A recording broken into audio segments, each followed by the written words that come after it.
536장입니다. 536장.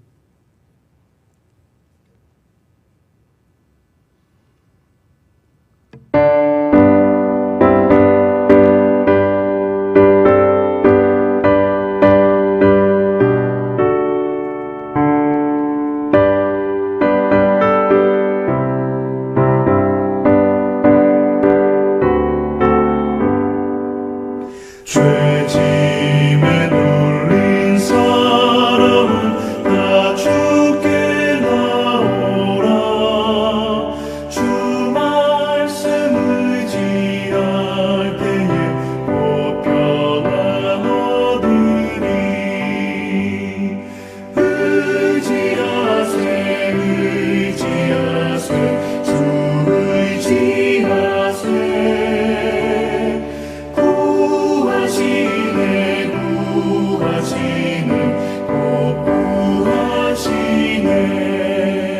장구원 주신 주께서 보혈을 흘렸네.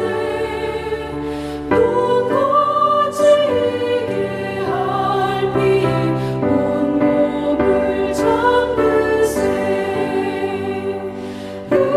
의지하세 의지하세 주 의지하세. 구하시네 구하시네 곧 구하시네.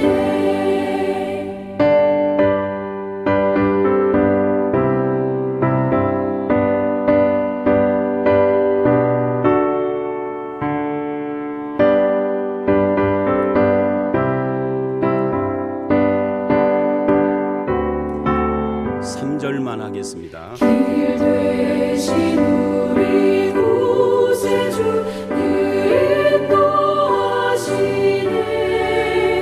너지지 말고 믿으면 장목을 받겠네.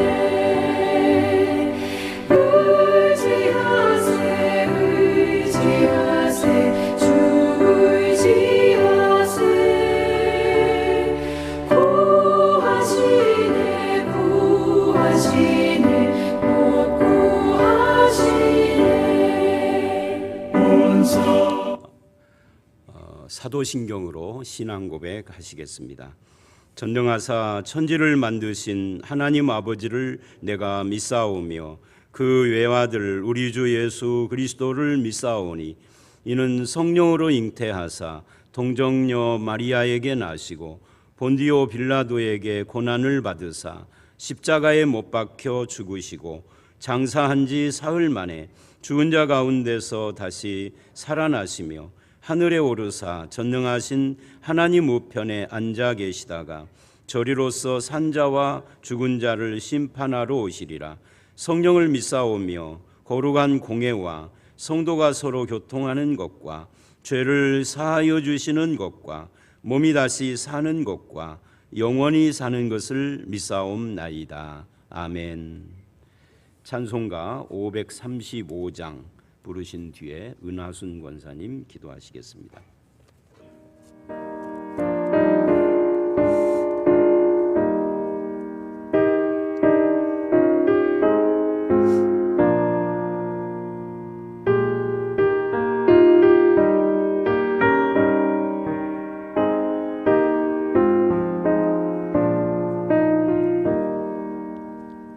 주 예수 내 문 밖에 기다려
기도드리겠습니다.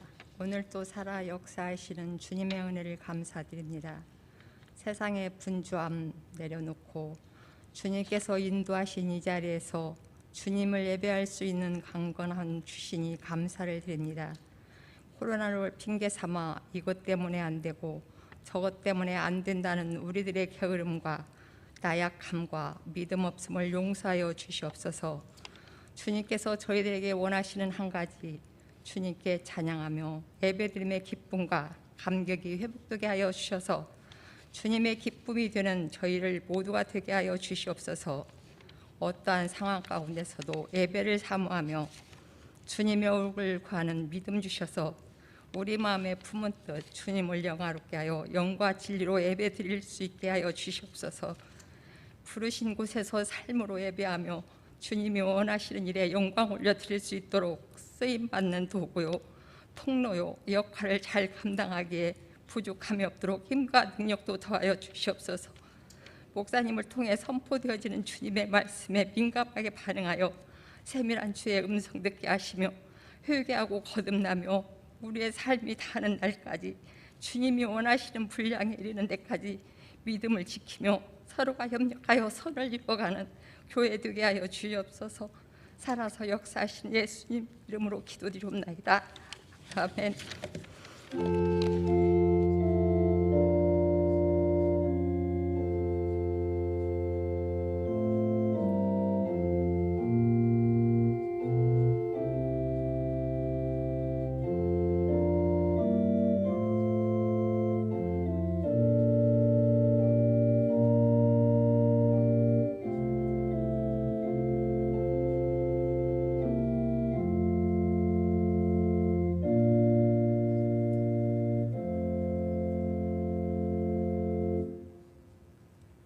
하나님의 말씀은 이사야 60장 1절부터 22절 마지막 절까지입니다.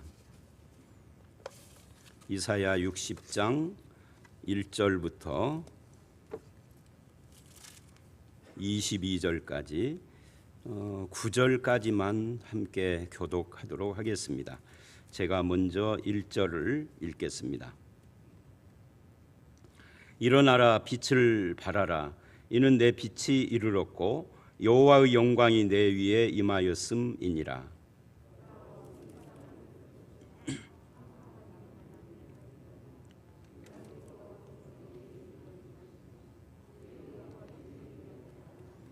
나라들은 내 빛으로, 왕들은 비치는 내 광명으로 나아오리라.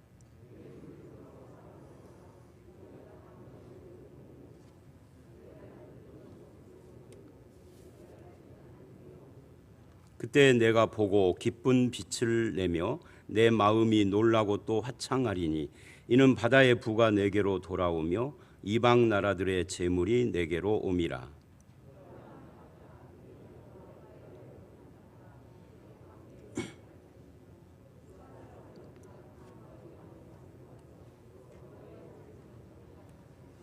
게달의 양 무리는 다 내게로 모일 것이요 느바요스의 숫양은 내게 공급되고 내 제단에 올라 기꺼이 받음이 되리니 내가 내 영광의 집을 영화롭게 하리라.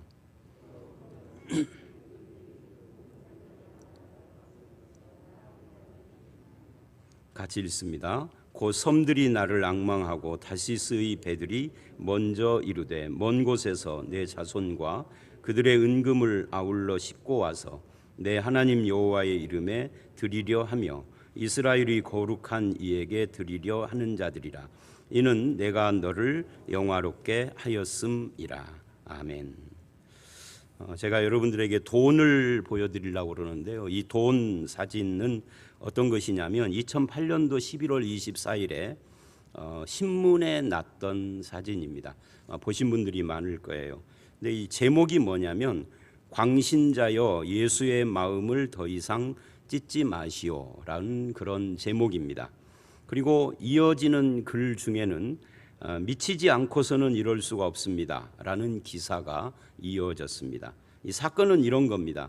서울의 조계사 대웅전 우리로 말하면 헝금함인데 거기서는 보시함이라고 그러죠. 이 보시함에다가 누군가가 5개의 봉투를 넣는데 그 봉투 하나에 1,000원짜리가 한 장씩 들어있는데 그 1,000원짜리에 스탬프로 이렇게 쓰여 있었습니다.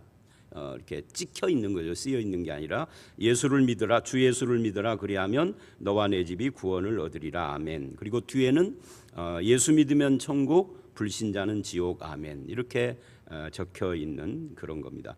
그런데 그 봉투가 어떤 봉투냐면 여의도에 있는 어떤 큰 교회, 그러면 다 아시죠? 그 교회의 헌금 봉투였다고 합니다. 근데 이제 이 기사를 읽고 정말 그랬을까? 조작 아닐까? 불교에서 스스로 조작한 건 아닐까?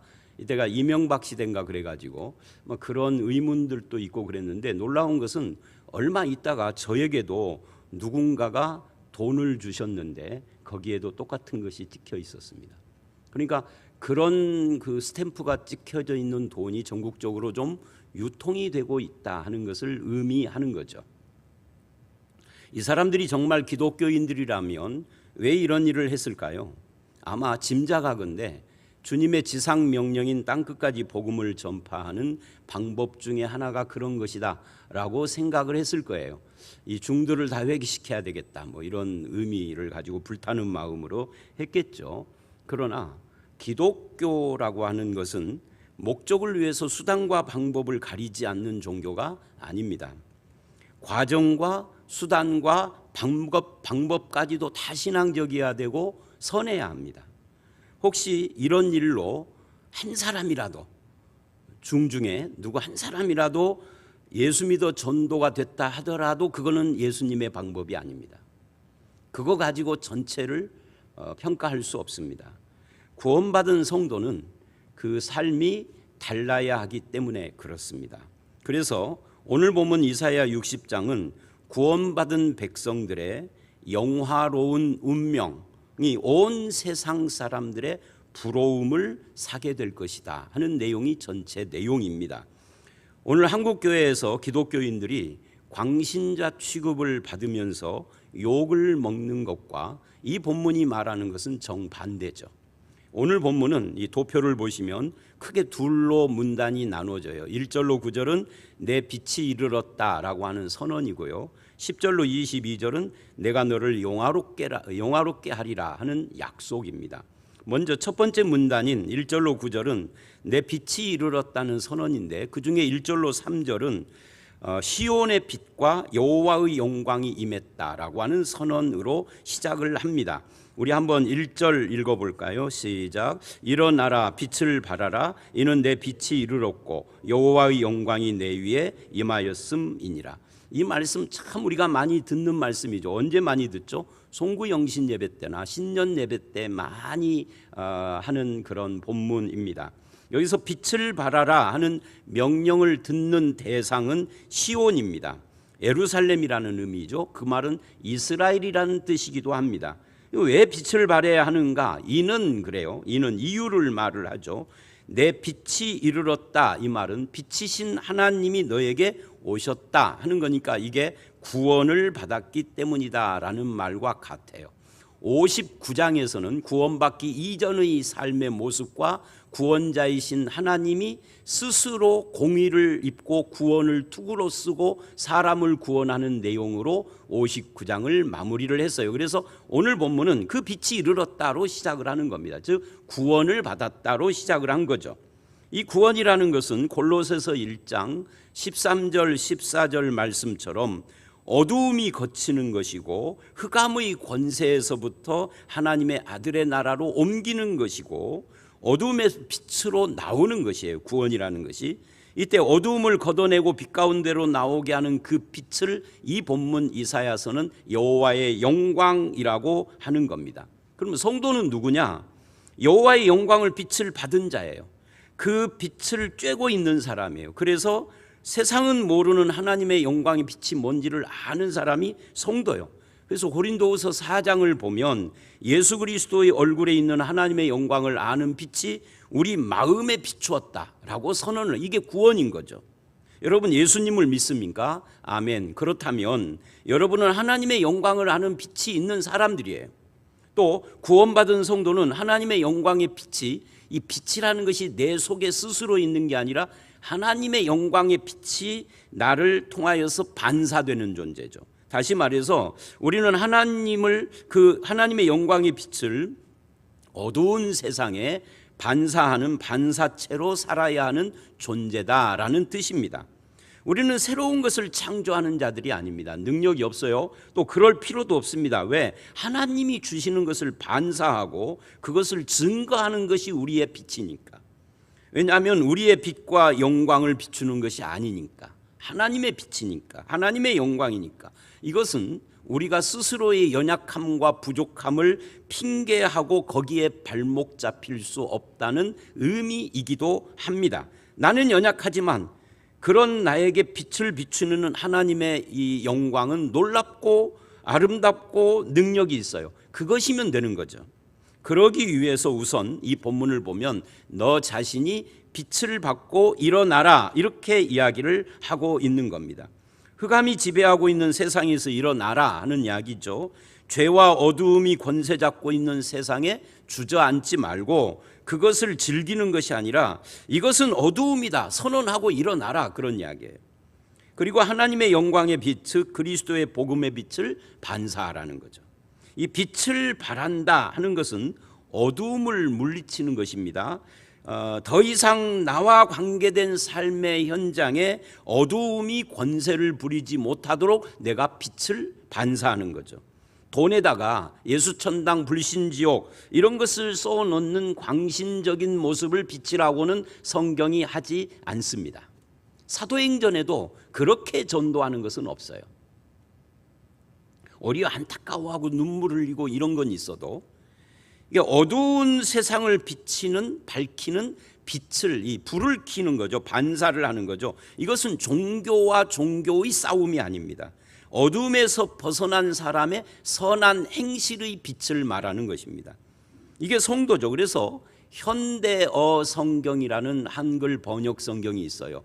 현대인의 성경이 있고 현대어 성경이 있고 뭐 새 번역이 있고 공동 번역이 있고 여러 가지 번역이 있는데 그 현대어 성경은 1절을 이렇게 번역을 합니다. 이제 일어나 환한 얼굴로 기뻐하며 내 얼굴에서 광채가 빛나게 살아라. 내 영광이 너를 환하게 비추어 태양과 같이 밝을 것이다. 이렇게 번역을 해요. 굉장히 실제적으로 번역을 했죠. 예수님 때문에 환하게 기뻐하며 광채나는 얼굴로 사는 것, 이게 빛을 발하는 거예요. 예수천당하고 돈에다가 뭐 써놓는 것이 아니다는 거죠. 이 2절을 한번 읽어봅니다. 2절 3절 시작. 보라 어둠이 땅을 덮을 것이며 캄캄함이 만민을 가리려니와 오직 여호와께서 내 위에 임하실 것이며 그의 영광이 내 위에 나타나리니 나라들은 내 빛으로 왕들은 비치는 내 광명으로 나아오리라. 어두움이 땅을 덮을 것이고 캄캄함이 만민을 가릴 것이지만 여호와가 나와 함께한다. 그런 내용입니다. 마치 출애굽기 10장 23절을 보면 온 애굽 땅에 흑암이 손가락 앞이 안 보일 정도로 흑암이 꽉 찼는데 오직 이스라엘이 거주하는 고센 땅에만 빛이 있었던 것과 같은 거예요.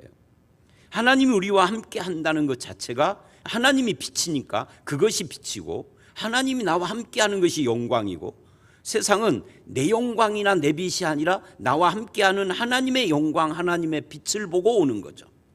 그래서 3절을 현대어 성경은 또 이렇게 번역을 합니다.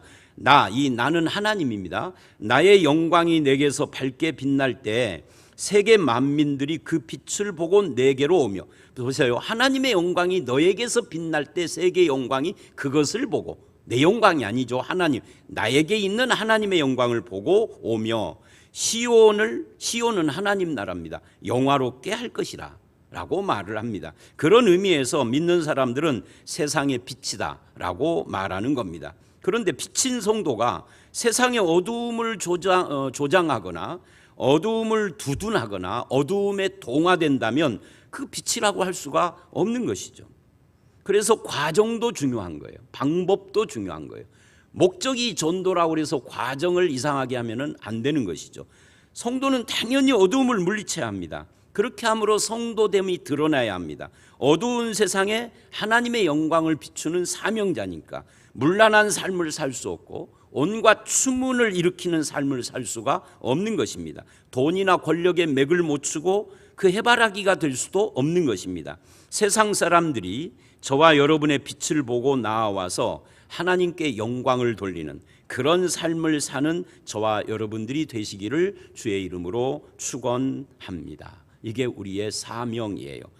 그래서 4절로 9절을 보시면 시온의 자녀들의 귀환에 대해서 말하면서 뭐라고 하느냐면 열방이 너의 빛으로 나온다라고 1절로 3절을 보충 설명을 하는 거예요. 여기까지가 하나의 문단이죠. 4절 읽어봅니다. 시작. 내 눈을 들어 사방을 보라. 무리가 다 모여 내게로 오느니라. 내 아들들은 먼 곳에서 오겠고 내 딸들은 안기어 올 것이라. 성도는 자기 이 세상 앞에서 자기 삶과 처지에 위축되지 않습니다. 왜? 하나님의 영광을 먼저 본 사람들이니까. 그래서 여기서도 이사야 49장 18절처럼 눈을 들어 사방을 보라 라고 하는 거죠. 무리가 다 모여서 너에게로 오는데, 옛날에는 이스라엘 주변의 무리들이 올 때에는 싸우러 오는 거예요. 전쟁으로, 침략으로. 근데 이번에는 그 싸우러 오는 것이 아니라 여호와를 경배하고 그 백성이 되기 위하여서 온다는 거예요. 마치 엄마가 아이를 안고 오듯이 이방인들이 하나님의 백성을 호위하면서 온다는 거예요. 이게 하나님의 구원의 역사죠. 그동안 이스라엘은 자기들을 열방의 밥이라고 생각을 했습니다. 왜? 이스라엘은 자그만하고 열방은 엄청난 제국이고 게임이 안 되는 거죠. 우리는 밥이다 생각을 했어요. 12정탐꾼들처럼 늘 침략을 당하고 무너지고 포로로 잡혀가고 속국으로 살고 조공들이고 살고 이랬으니까. 그런데 하나님의 빛이 그들 위에 비추니까 상황이 바뀐다는 거예요. 오히려 열방이 그들에게 오고 있는 이 모습은 상상할 수 없는 일이 일어나는 거죠. 그런데 그것이 실제로 일어나는 겁니다. 그것이 예수님이 오신 것이고 사도행전에서 수많은 이방인들이 주님께로 돌아오는 것으로 성취가 되는 거죠. 그래서 우리가 최근에 보고 있는 이 로마서 9장부터 11장은 그렇게 이방인들이 돌아와서 구원을 받는 이 현상을 하나님의 신비와 긍휼이라고 표현을 했던 거예요. 그러면서 이렇게 말을 했죠. 깊도다 하나님의 지혜와 지식의 풍성함이요. 5절을 한번 읽어봅니다. 시작. 그때 내가 보고 기쁜 빛을 내며 내 마음이 놀라고 또 화창하리니. 이게 세번역 성경은 이렇게 번역을 해요. 이것을 보는 너의 얼굴에는 기쁨이 넘치고 흥분한 너의 가슴은 설레고 기쁨에 벅찬 가슴은 터질 듯 할 것이다. 그러니까 이방인들이 돌아오는 것이 상상할 수 없는 이런 역사를 보고 가슴이 벅차고 막 터질 것 같을 것이라는 거죠. 이 구원을 말하는 거예요. 구원받은 사람들의 모습. 이것으로 내가 사는 세상에 소망을 주는 빛으로 나아가는 것이 성도고, 인생의 슬픔, 고통 때문에 세상을 저주하는 사람들에게 소망의 통로가 되어주는 것이 그리스도인의 모습이죠. 그러니까 내가 이렇게 가슴 벅찬 주님의 구원을 맛보았으니까 그거를 세상에 주는 거예요. 그렇게 할 때 세상이 소망을 갖게 되는 거죠. 그래서 복음송에서도 이런 복음송이 있잖아요. 괴로울 때 주님의 얼굴로 보라. 평화의 주님 바라보아라. 세상에서 시달린 친구들아 위로의 주님 바라보아라. 눈을 들어 주를 보라. 내 모든 염려 주께 맡겨라. 슬플 때 주 예수 얼굴 보라. 사랑의 주님 안식 주리라. 이 유명한 복음송이잖아요. 실은 제가 이걸 해볼까 했었어요. 순간 바꿨어요.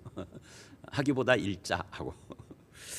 우리가 주님을 바라보면서 그 안식을 누릴 때 세상의 빛이 될 수 있고 우리가 누리는 구원을 나누어 줄 수가 있고, 그러니까 내가 먼저 그걸 누려야 하는 거죠. 괴로울 때든 기쁠 때든 슬플 때든 힘들 때든 주님을 바라보는, 근데 썩어질 것밖에 모르는 채 그 허망한 것에 목매고 살고 있다면 이 예수의 보화를 나눠줄 수가 없죠.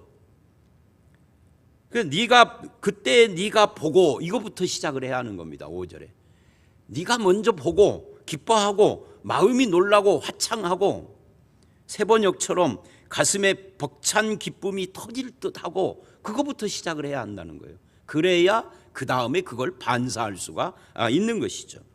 세상은 가까이 다가갈수록 마음을 짓누르기도 하고 욕심만 불러일으키고 불평과 불만만 자아내지만 예수라는 보화는 알면 알수록 가까이 할수록 기쁨이 되고 힘이 되고 그럴 때 온 세상이 그때 우리에게 온다는 거죠.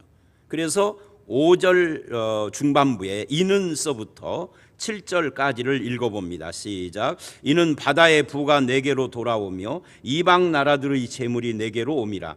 허다한 낙타 미디안과 에바의 어린 낙타가 내 가운데 가득할 것이며 스바 사람들은 다 금과 유향을 가지고 와서 여호와의 찬송을 전파할 것이며 게달의 양 무리는 다 내게로 모일 것이요 느바요스의 숫양은 내게 공급되고 내 제단에 올라 기꺼이 받음이 되리니 내가 내 영광의 집을 영화롭게 하리라. 이 5절 하반절에 바다의 부가 온다 하는 말은 배를 타고 오는 자들을 말하는 거예요. 배를 타고 오는 자들, 그러니까 해양 민족인 거죠. 이들이 누구냐면 이스라엘의 북서쪽에 위치하고 있었으면서 당시에 이 지중해 해상 교역을 장악하고 있었던 페니키아 상인들을 말하는 겁니다. 그리고 6절에 낙타를 타고 오는 자들은 이스라엘의 남동쪽에 위치하고 캐러밴으로 유명한 아라비아 상인들, 성경에는 아라비아라고 하지 않고 미디안이라고 그러죠. 이 미디안 상인들을 말하는 겁니다. 이 두 상인들, 바다 해상 무역과 또 아라비아 쪽에서 오는 이 육지 무역, 사막 무역이라고 할 수 있죠.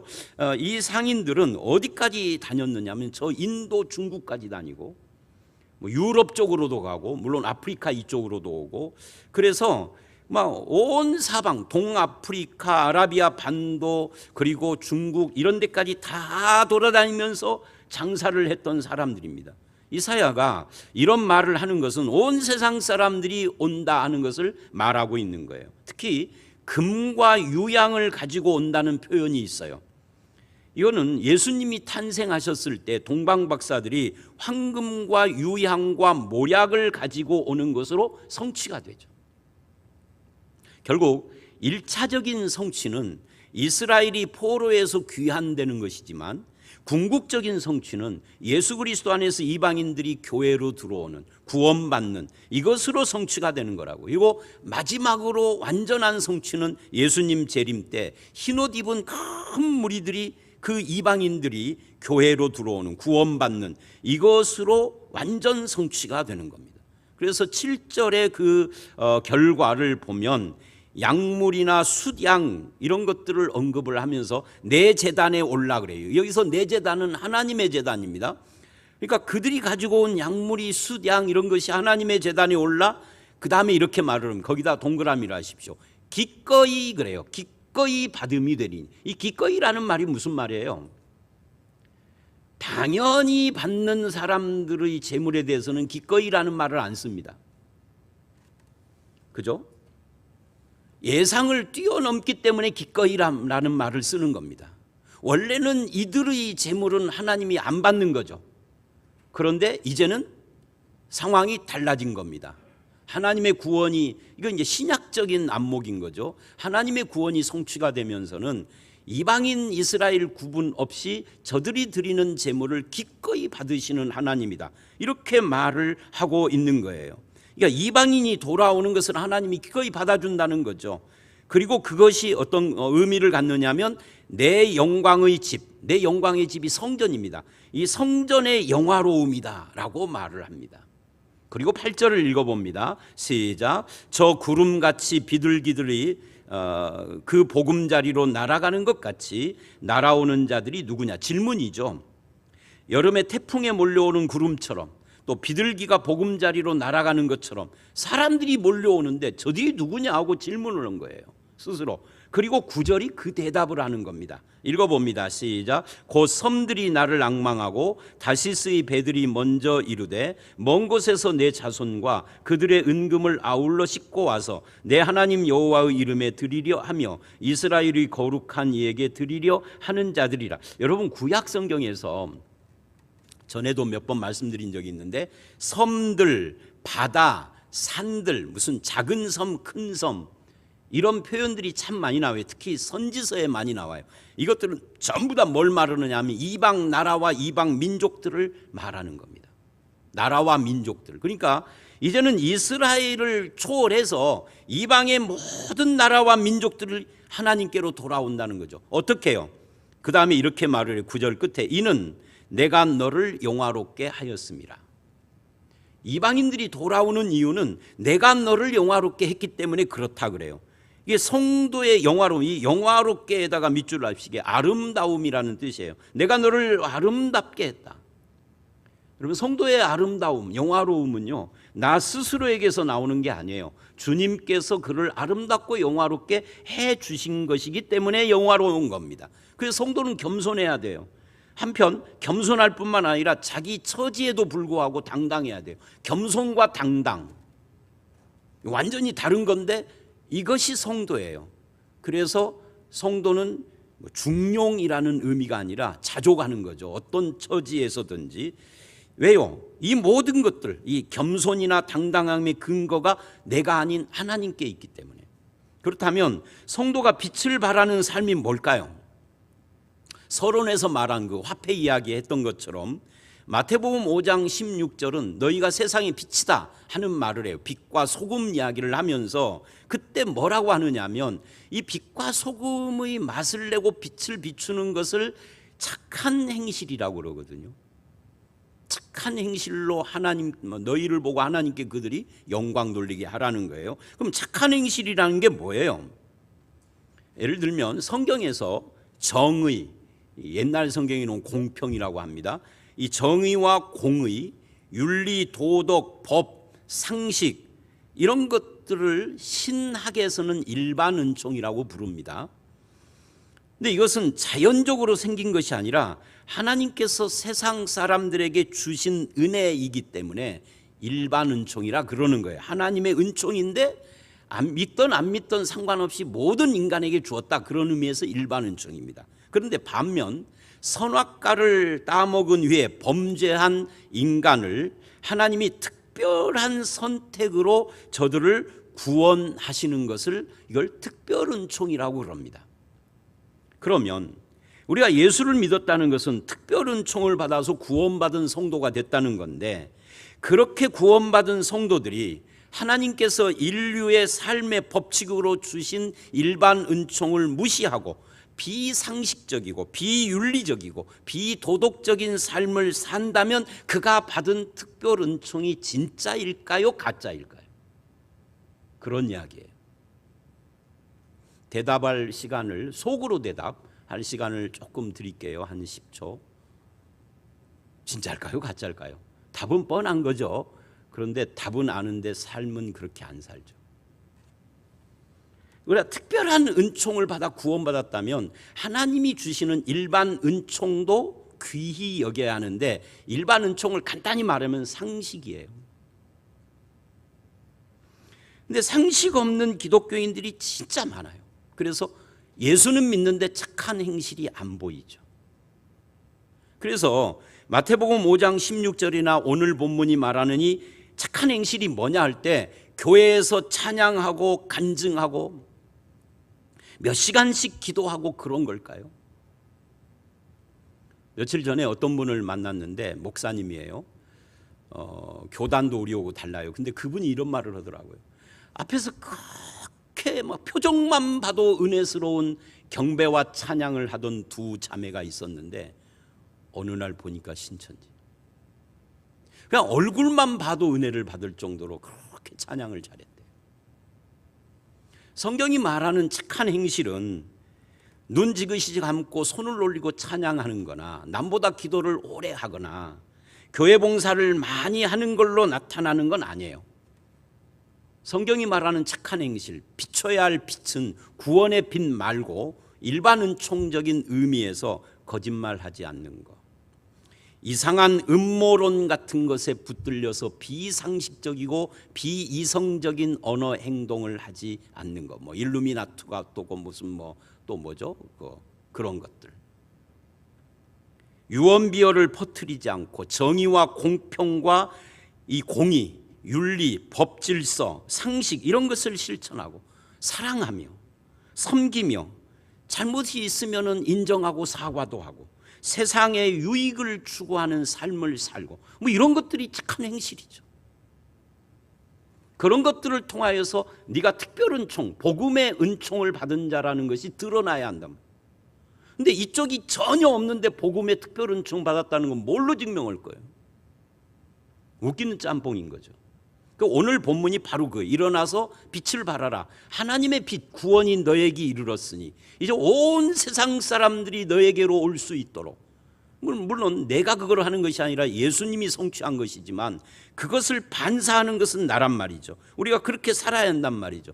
자기 이익과 유분리에 따라서 흔들리는 삶이 아니라 하나님께서 주시는 일반 은총을 따라서 사는 삶이야말로 구원받은 특별 은총을 받은 성도가 빛을 비추는, 세상에 빛을 비추는 방법이라고요. 상식적이어야 돼요. 윤리적이어야 돼요. 정직해야 되고 성실해야 돼요. 자, 두 번째 문단을 보십시다. 10절로 22절. 그렇게 사는 성도들에게 주시는 하나님의 보장과 약속입니다.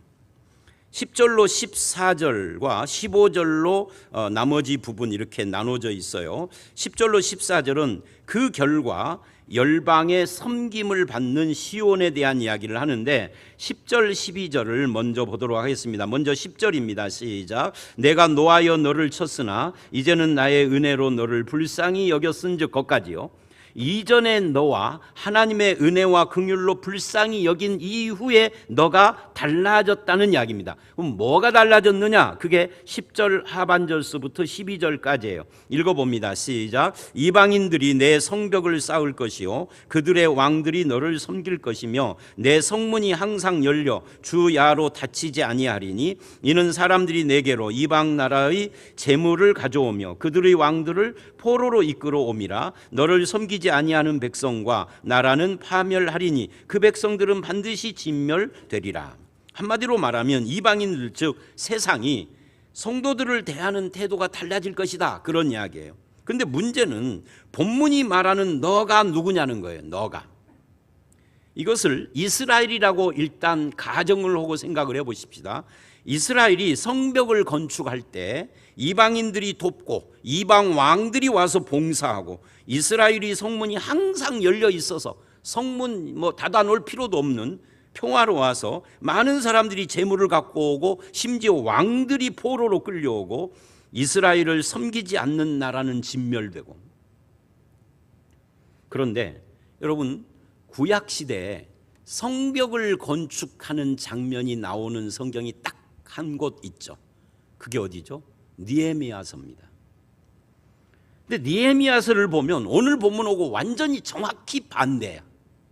어떻게 반대죠? 거기에 보면은 이방인들이 이스라엘로 돌아와서 이스라엘에게 유익을 주고 이게 아니라 오히려 온갖 방해와 음모를 꾸미고 침략을 하려고 하기 때문에 이스라엘이 어떻게 하느냐면 낮에는 일하고 밤에는 파수를 보고 낮에 일할 때도 창이나 칼을 옆에 소지하고 일을 할 수밖에 없는 오늘 본문과 완전히 반대입니다. 느헤미야서 말고는 성벽 건축하는 그런 장면이 없어요, 구약에. 또 본문의 이 기록은 기원전 700년경에 기록을 한 겁니다, 이사야가. 근데 기원전 700년이라면 지금부터 2700년 전이에요. 그때는 우리나라 고조선 당군 시대입니다. 그런데 이스라엘이 어디에 붙었는지도 모르는데 이방인 중에 속하는 우리나라 사람들이 이스라엘로 가서 이스라엘을 섬긴다, 이게 말도 안 되는 이야기죠. 그렇다면 여기서 너는 육적인 이스라엘을 말하는 것이 아님이 분명한 겁니다. 로마서 2장은 그래서 육적인 할례가 할례가 아니요 할례는 마음의 할지니 영적인 할례가 참 할례라고 하면서 육적 이스라엘 유대인이 아니라 영적 유대인을 이야기한 거예요. 영적인 새 이스라엘, 그게 누구죠? 우리들이죠. 하나님 나라의 백성입니다. 그래서 여기에 열방의 백성과 나라들이 참여해서 이 영적 이스라엘에 그들이 참여를 해서 참 성전을 건축하는 그런 내용이 이 말씀이다 하는 이야기입니다. 13절을 읽어봅니다. 시작. 레바논의 영광 곧 잣나무와 소나무와 황양목이 함께 내게 이르러 내 거룩한 곳을 아름답게 할 것이며 내가 나의 발 둘 곳을 영화롭게 할 것이라. 구약 성경에서 레바논 하면은 살림으로 유명해요. 그 레바논의 살림 나무들이 얼마나 쫙쫙 이렇게 뻗고 또 이렇게 굵은지 이것들은 전부 다 오늘날로 말하면 수입 목재가 돼가지고 화려한 부자들의 건물이나 왕의 왕궁이나 이런 것을 건축하는 재료로 쓰였습니다. 레바논의 백향목으로 지은 집 하면은 최고급, 요즘으로 말하면 100억짜리 집 이런 거죠. 근데 이제 그것으로 내 거룩한 곳, 이 내 거룩한 것이 뭐예요? 성전이죠. 그것으로 성전을 아름답게 하고 하나님의 발을 둘 곳, 이 발을 둘 곳, 여기다 밑줄을 아십시오. 이게 발등상이라는 말입니다. 하나님의 발등상, 발등상이 뭐예요? 왕의 임재인 성전을 말하는 겁니다. 그걸 영화롭게 하겠다. 그래서 어떤 일이 일어나죠?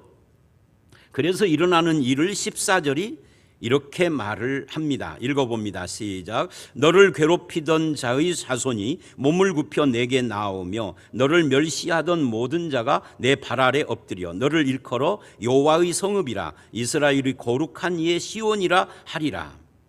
그러니까 하나님의 백성들은 보잘것없고 부끄러운 존재가 아니라 아름답고 영화로운 존재다, 그런 말입니다. 그래서 7절이 말한 것처럼 세상은 몰라도 하나님은 기꺼이 받아주신 존재가 성도들이에요.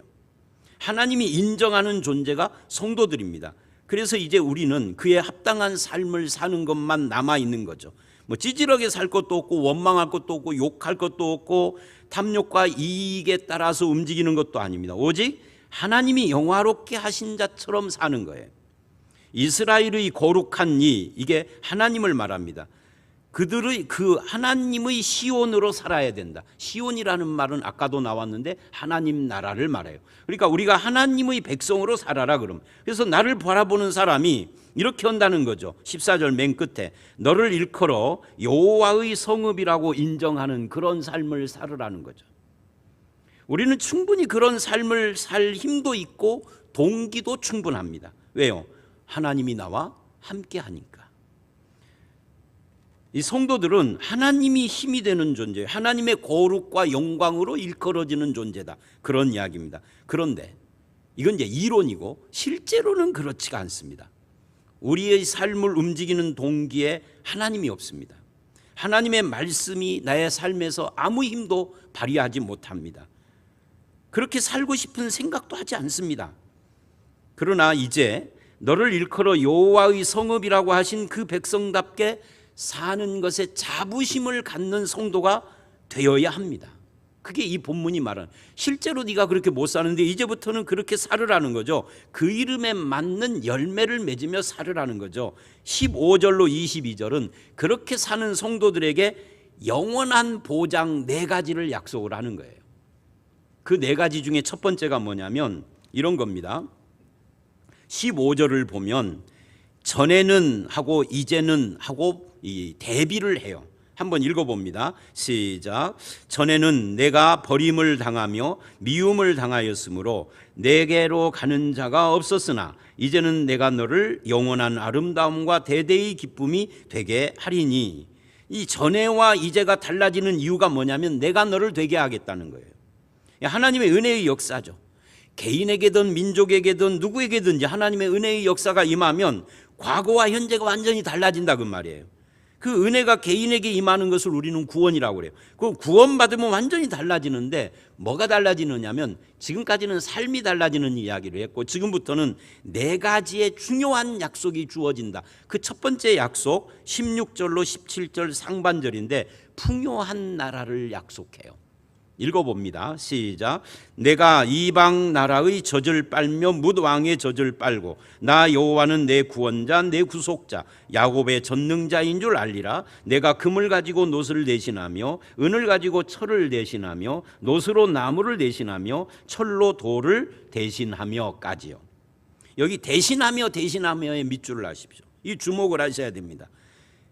이것을 통해서 무엇을 하시느냐를 말하는 거예요. 하나님이 누구신지를 알게 하시는 겁니다. 16절 하반절에 나 여호와는 내 구원자 내 구속자 야곱의 정령자인 줄 알리라예요.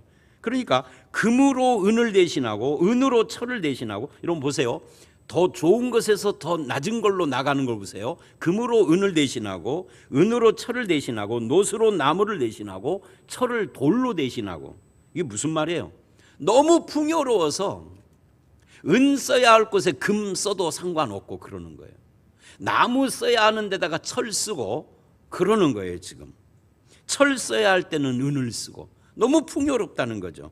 근데 이것이 단지 부자가 되는 것을 말하는 건 아닙니다. 하나님께서 자기 백성들에게 복을 주시는 것은 이유가 있어요. 그게 뭐냐면 하나님이 누구신지를 아는 것이 그 목적이다 하는 거죠. 반대로 자기 백성들에게 환난이나 풍파를 허용하시는 것도 목적이 있어요. 의미가. 그게 뭐죠? 하나님이 누구신지를 알게 하는 겁니다.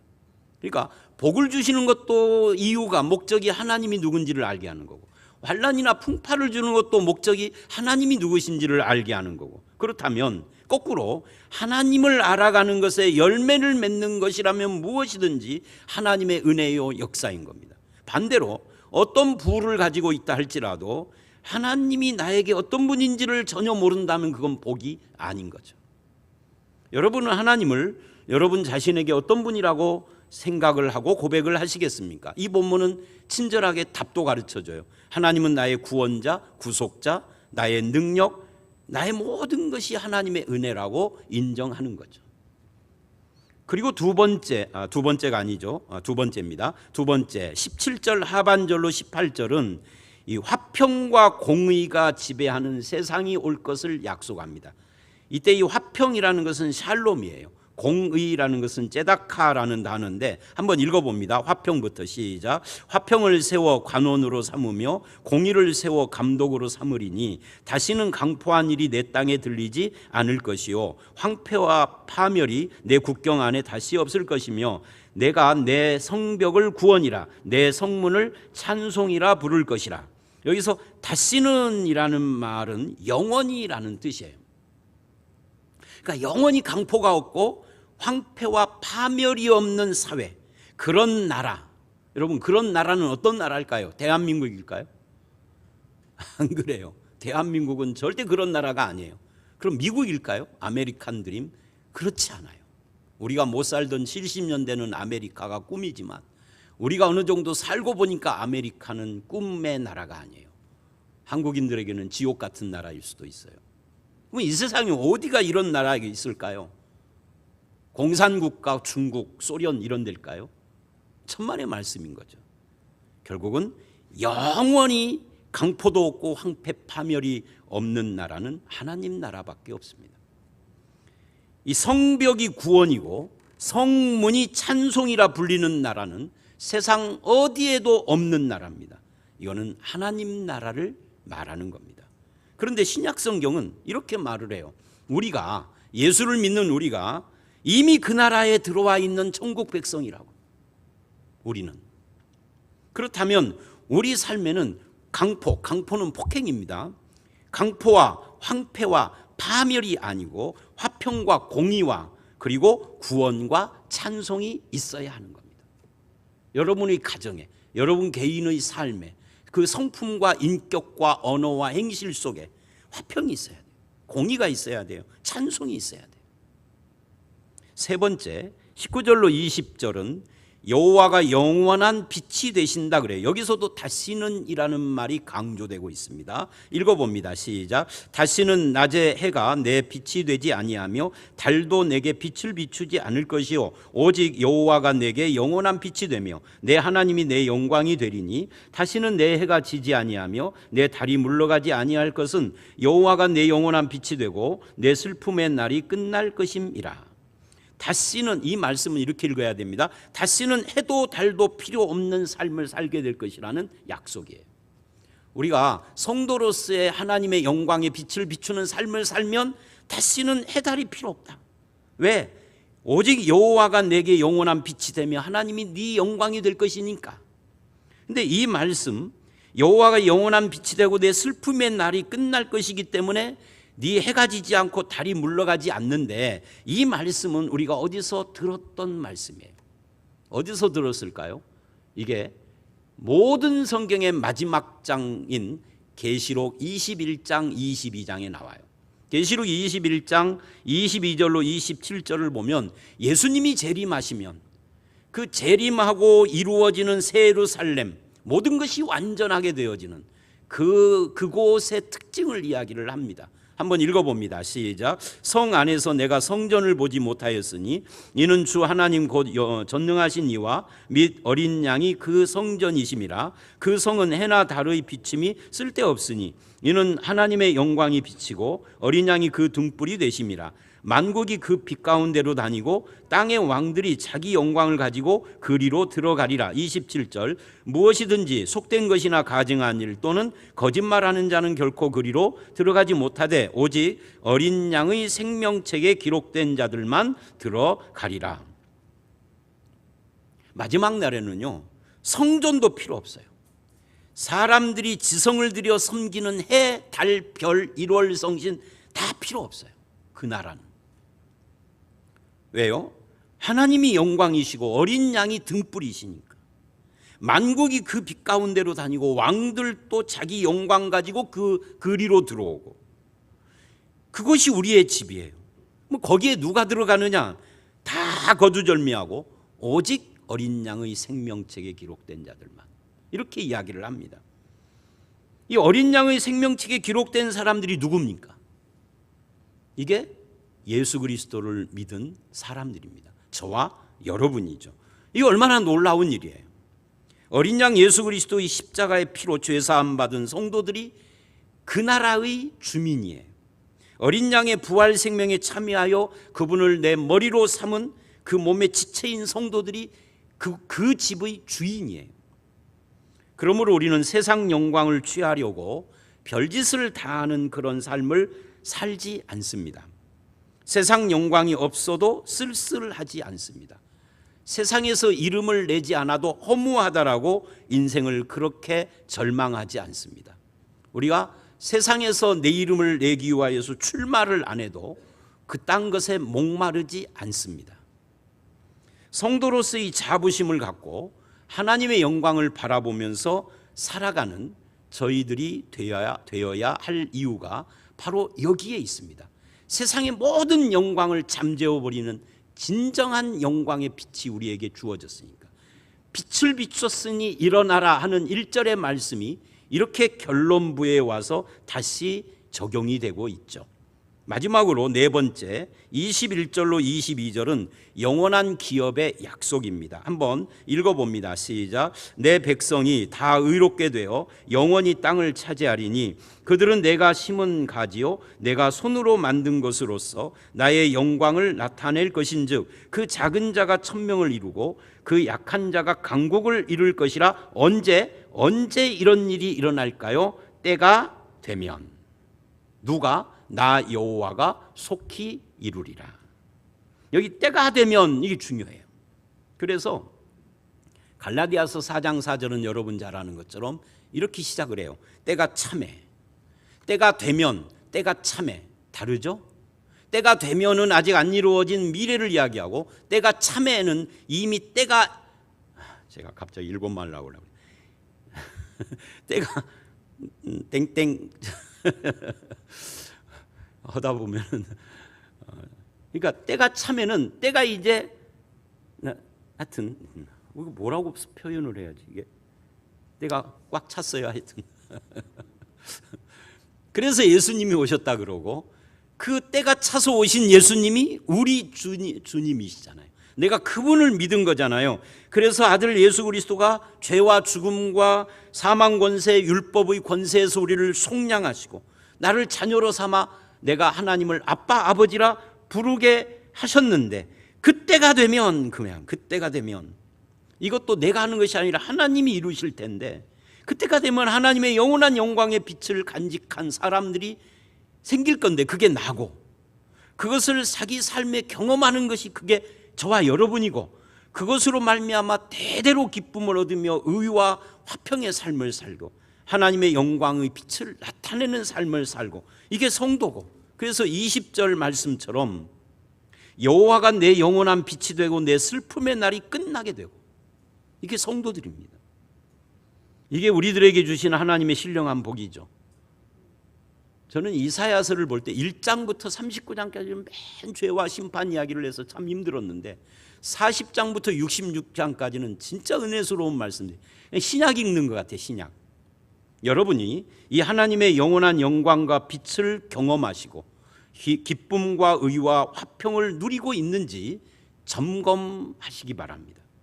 인생의 어둠과 고난과 괴로움이 몰려오면 막된 말을 하고 막된 행동을 하며 좌절하며 막 타협하고 아무 대책이 없이 사는 불신자들과 나는 다른 삶을 사는가 점검해 보시기 바랍니다.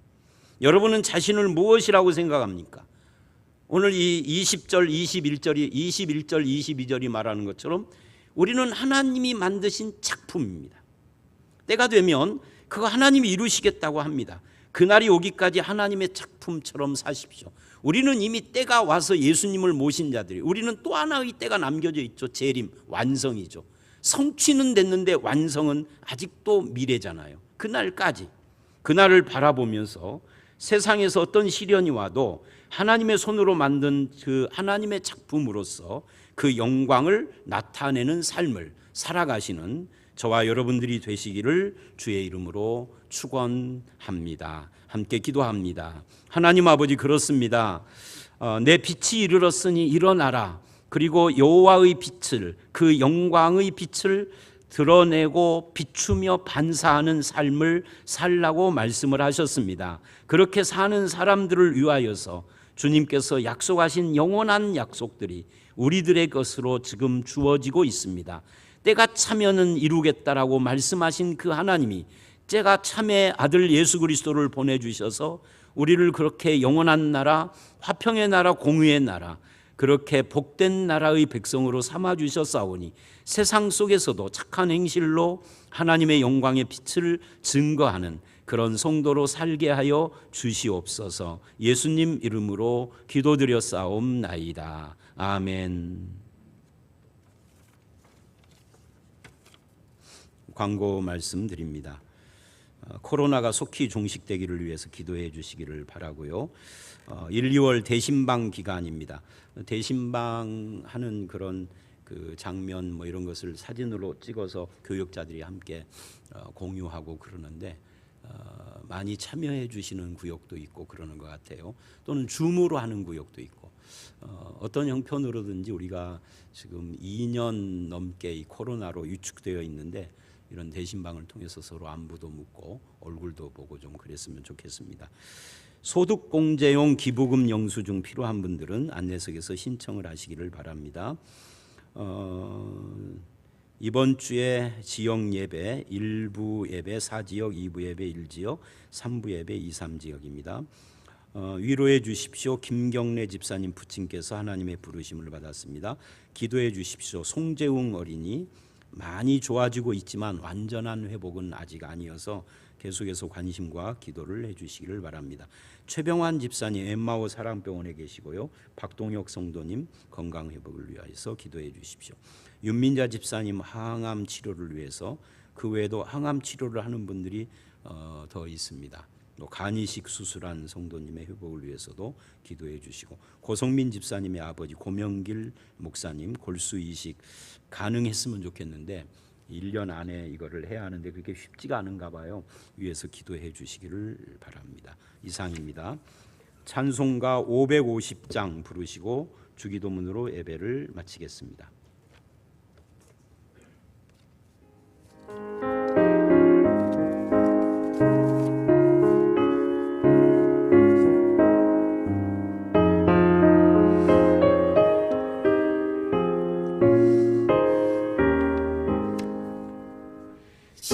시온의 영광이 빛나는 아침 어둠 달이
하늘에 계신 우리 아버지여, 이름이 거룩히 여김을 받으시오며 나라 임하옵시며 뜻이 하늘에서 이룬 것 같이 땅에서도 이루어지이다.